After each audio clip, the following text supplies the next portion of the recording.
Europa, século XII. Um grupo de hereges gnóstico começa a tomar proporções assustadoras.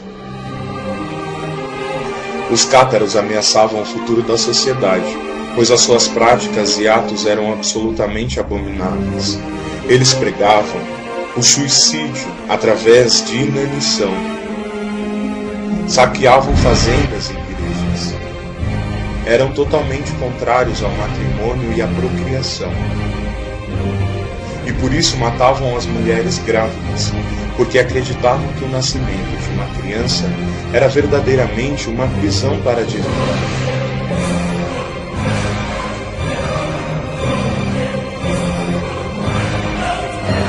Eles verdadeiramente representavam, além de uma ameaça à Santa Igreja, uma ameaça social. A heresia cátara se difundia fortemente por toda a Europa, notadamente pelo sul da França, onde se concentrava o maior número de adeptos. Até então, os cátaros eram julgados pelos seus delitos e suas heresias exclusivamente pelo poder do Estado, ou seja, sem nenhuma interferência da Igreja, sendo exclusivamente julgados pelos governantes locais.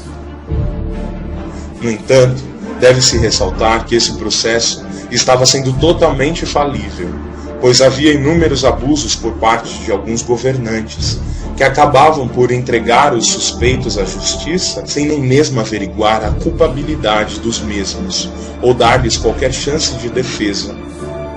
O que fazia do Tribunal do Estado uma via para a condenação dos inimigos. Rapidamente, alguns governantes se aproveitavam dessa situação. Então passaram a taxar os seus inimigos injustamente de hereges para tirar vantagens. Um dos maiores exemplos históricos foi o que aconteceu com Frederico II, que, desejando conquistar a Lombardia, condenou à morte, desterrou e confiscou os bens de vários habitantes da região, acusando-os de hereges. Há de se notar que no século XII, fora as condenações inconsequentes da justiça comum, o povo, ao ver, por exemplo, mulheres grávidas mortas, fazia justiça com as próprias mãos, coisa que a Igreja sempre condenou. Devido à velocidade em que a heresia se difundia, a justiça pelas próprias mãos começou a tomar maiores proporções. Foi justamente o que aconteceu em Soissons, no ano de 1120, que ao bispo demorar a entregar alguns hereges, o povo enfurecido os arrancou de sua guarda para queimá-los na fogueira. Sabendo desses inúmeros abusos, o Papa Gregório XI resolveu fundar um tribunal. Um tribunal que viria a ser difamado por séculos. O Tribunal da Inquisição.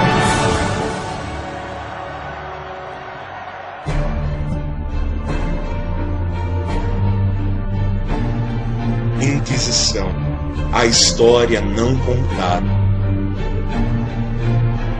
O Tribunal da Inquisição nasceu com um único objetivo: proteger as pessoas das injustiças cometidas pelo poder estatal,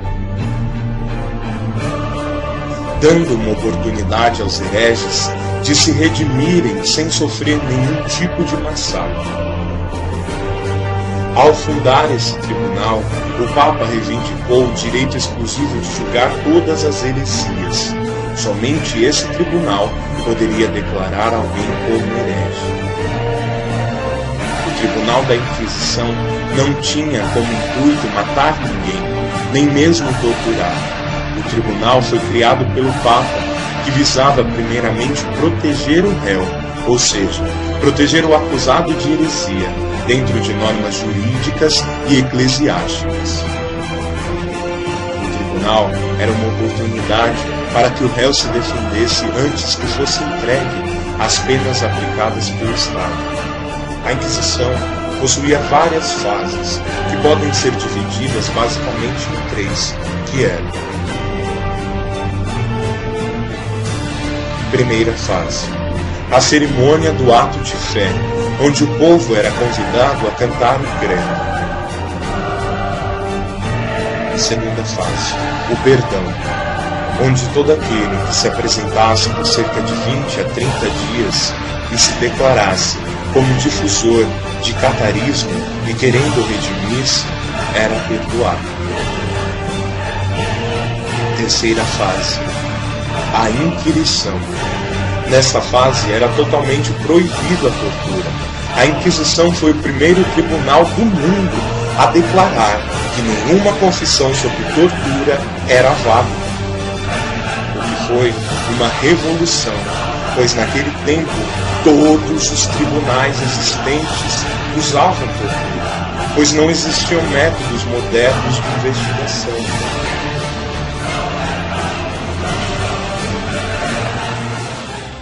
Os demais tribunais continuaram a usar a tortura até o século XIX.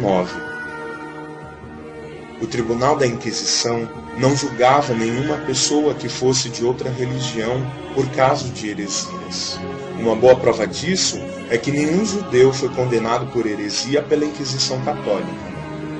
Todos que se declarassem hereges publicamente, em qualquer fase do processo, eram automaticamente perdoados, dando-lhe por vezes, como forma de se redimir, penas alternativas, que consistiam basicamente em orações.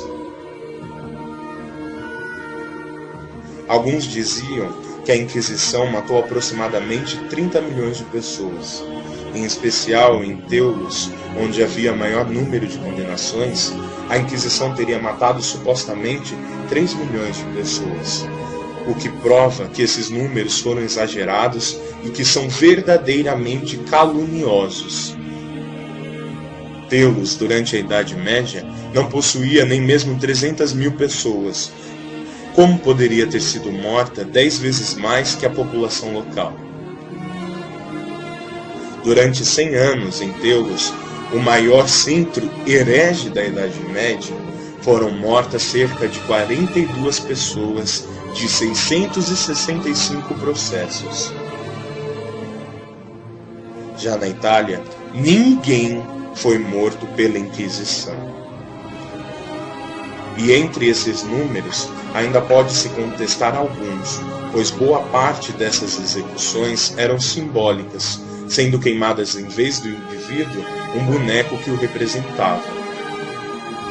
Veja a comparação entre os números dos caluniadores e os números reais.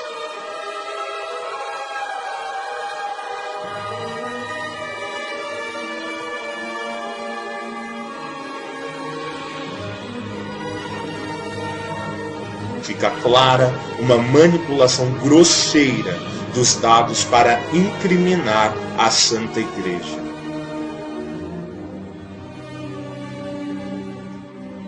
Após a apresentação desses dados, há quem se pergunte sobre a legitimidade da pena de morte. A Igreja sempre foi a favor da pena de morte. Esse ensinamento vem dos maiores santos da Igreja, como São Tomás de Aquino, São Pio X, São Pio V, São Jerônimo e muitos outros. Esse ensinamento está totalmente justificado pela Sagrada Escritura, que diz: o que ferir um homem querendo matá-lo, seja punido de morte. O que ferir o seu pai ou sua mãe, seja punido de morte. Aquele que tiver roubado um homem e o tiver vendido, convencido do crime, morra de morte. São Paulo nos relata que a pena de morte é legítima. Paulo, porém, disse: estou diante do tribunal de César, é lá que devo ser julgado. Nenhum mal fiz aos judeus, como tu sabes muito bem. E se lhe fiz algum mal ou coisa digna de morte, não recuso morrer. Não sem razão leva a espada, é ministro de Deus, punidor irado de quem faz o mal. As penas aplicadas pela Inquisição verdadeiramente consistiam em sua grande maioria em penas leves, que eram basicamente rezar uma Ave Maria, visitar um santuário, rezar uma novena, assistir uma missa. Dependendo do caso, poderia ser decretada inclusive uma prisão, ou em casos extremos, a condenação à morte, o que era algo evitado por motivos óbvios, justamente porque durante o processo tentava-se convencer o indivíduo de que ele estava errado e que ele se convertesse.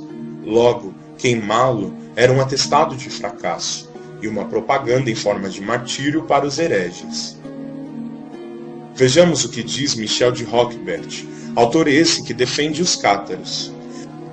A Inquisição de Languedoc queimara infinitamente menos pessoas em um século que Simão de Montfort e seus cruzados entre julho de 1210 e maio de 1211. Será preciso relembrar, com efeito, que a vocação da Inquisição era então converter e não queimar, e que a fogueira, mesmo se ninguém ousasse dizê-lo, era uma confissão de fracasso? De modo geral, quem mais sofreu com a Inquisição foi em maioria o próprio clero, por trair a fé e ajudar na propagação de novas doutrinas. Alguns usam as palavras de João Paulo II para dizer que a Igreja pediu perdão pelos pecados que cometeu, o que é materialmente falso, pois João Paulo II somente pediu perdão pelos erros dos filhos da Igreja, o que acabou sendo distorcido. Por justiça, devemos ressaltar que a Inquisição também deu sentenças erradas, assim como qualquer outro tribunal, medieval ou moderno. A Inquisição jamais consistiu em processos dogmáticos, mas simplesmente jurídicos. Entre os processos errados, destaca-se o caso de Santa Joana d'Arc, que não teve seus direitos respeitados, pois foi negada a sua apelação ao Papa, e em 1456 foi finalmente considerada inocente pelo Papa Calixto III e canonizada em 1920, provando que a Igreja nunca quis esconder absolutamente nada da Inquisição. A Inquisição foi um tribunal à frente do seu tempo, que foi exagerado e caluniado para atribuir à Igreja a culpa de injustiças cometidas no mesmo. Contudo, a Inquisição está longe de ser esse espantalho grosseiro para afastar os ignorantes da Igreja.